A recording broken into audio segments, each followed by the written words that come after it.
On today's show, rumours of the Tesla Model Y in Australia by 2021, and the hog comes down under.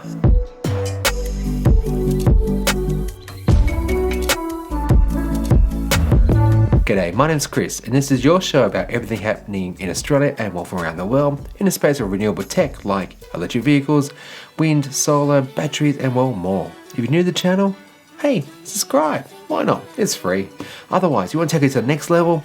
Join these awesome individuals over here on Patreon, where you get early access content, behind the scenes, news, polls, stuff you seriously don't get here. So from less than a coffee per month, you can join like Ashley Hill, Nigel Farrier, Ray Johnson, and Tessa Nagong, and others, and even have Discord access. So yeah, check it out over there, and otherwise, let's get into the news. Okay, first up, the Fonz is in the house. Sorry about that. I definitely have not the hair nor the suave to actually pull that off, so apologies. But anyhow, I bring you news that, Fonzarelli, that's actually an Australian-based company located, I think, in Sydney.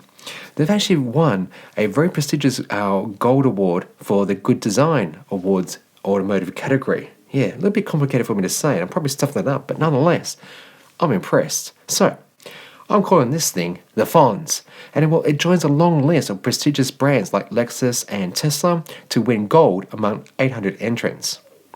This bike able to do 200 kilometers on one charge and 0 to 100 kilometers per hour in just 3.9 seconds. This cute little electric motorbike looks like a very agile and heck of a lot of fun to play.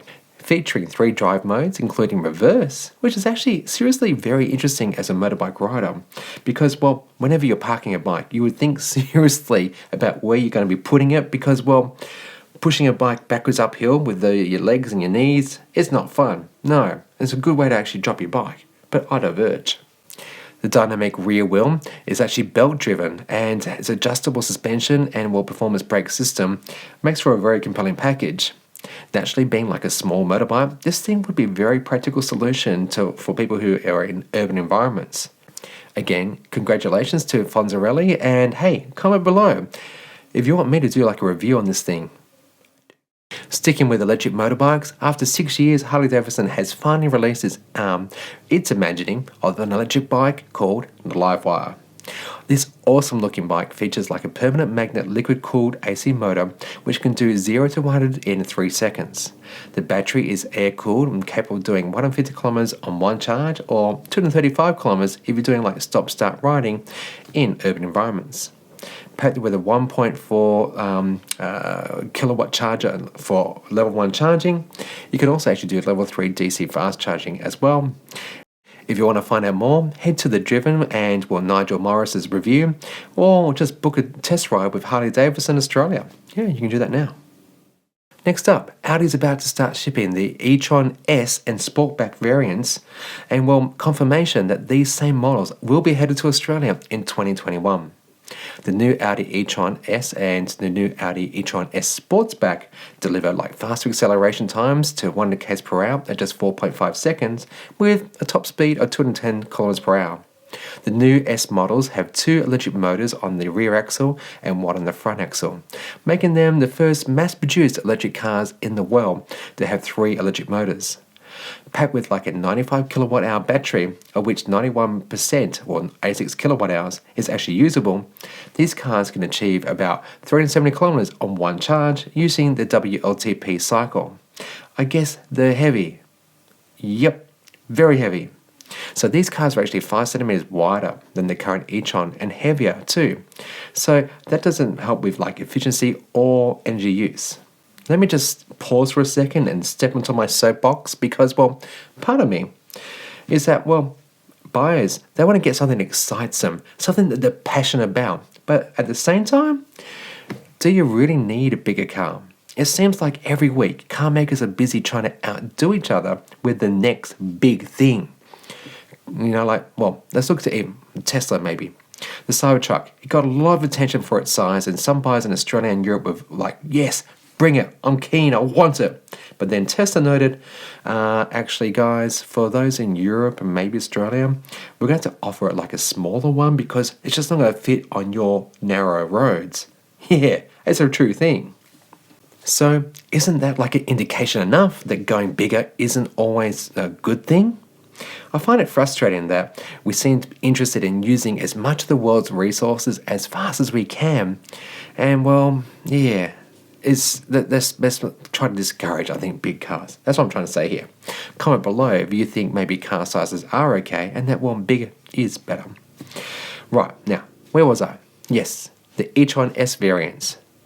Featuring onboard 11 kilowatt charger and rapid charging up to 150 kilowatts, filling up the E-Tron to 80% will only take 30 minutes. Prices are yet to be confirmed with Australia, but guesstimates by Car Advice is around about the $200,000 mark. Okay, here's a good news story which maybe, just maybe, might become a reality for Australia. Renault, Nissan and Uber have signed a memorandum of understanding which aims to electrify its customers' journeys in Europe. By 2025, 50% of kilometers driven on Uber's platform in aggregate across 7 European capitals such as Amsterdam, Berlin, Brussels, Lisbon, London, Madrid and Paris will be in electric vehicles. This means that riders will be able to select a zero-emission vehicle in cities representing 8% of Uber's business. That's by the end of 2021, mind you. Now, isn't that amazing, right? How this is actually possible? How, I hear you ask? Well, I'll get to the nitty-gritty in a moment, but it's a good chance to revisit my little petition up here on EV incentives in Australia and how that we need to urge our Australian government to do more in this space because, well, without electric vehicles, we can't decarbonise the environment in which we live. And, well, transport makes up more than 20% of our CO2 emissions. So if you've signed the petition, great, thank you. Maybe actually make sure that your friends or family have signed it as well. And let them know about what having an EV looks like and what it means and how awesome they really are. Now, so far, 875 of you have done this, and I thank you very much. And look, let's just push it to 1,000 because when that happens, I'm going to send it over to my favourite guy, well, and other politicians, and let's get some busyness in this space because, well, look what Uber and these other car brands are doing in Europe. This is going to be a reality very, very soon. So, as I promised, how are they going to do this? Approaching it on several fronts, they're going to be offering riders an Uber app access to the Renault and Nissan electric vehicles. They're going to do some marketing and education to promote electric vehicles and will offer incentives to actually get riders into electric vehicles. Isn't that good? Yeah? I mean, look, these three major car companies have only got things to gain from this, but also think about it. The cities and citizens who live in them, they benefit too. Yeah, reduced traffic, fewer emissions, and improved air quality. Something that EVs do, and well, I hope that happens over here sooner than later. Next, it will be welcome news to anyone traversing Queensland in an EV. And well, have I got the good news for you? The Queensland Government, RACQ and Eureka have announced that they'll be adding 13 new EV charging stations to the state's electric vehicle superhighway. This will be the world's longest electric superhighway in a single state and, well, go from Coolangatta all the way up to Port Douglas. There'll be new installations and they'll be completed by the end of this year. And the new ones will be in particular like in Springwood, Ipswich, North Lakes, Forest Glen. I'm forgetting some. Yeah, there's just a few. There's more. I'll put them all down here or over here. I'll put them over there. Yeah. Charging an EV along this route will only cost like 20 cents per kilowatt hour, making it one of the more affordable charging networks in Australia. So thinking about like a Model 3 Standard Range Plus, capable of doing 400 kilometres on a charge, if you're careful, that would only cost you about $10 per, full charge.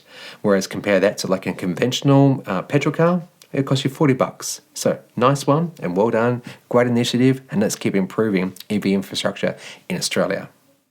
All right, time for upcoming events, and well, this week there are a few big ones that I'll be looking forward to. On Wednesday, the 16th of September, Apple is holding some sort of event, which might be the Generation 7 Apple Watch, or maybe the next iPhone. Who knows? It starts at 3 a.m, so get your coffee ready.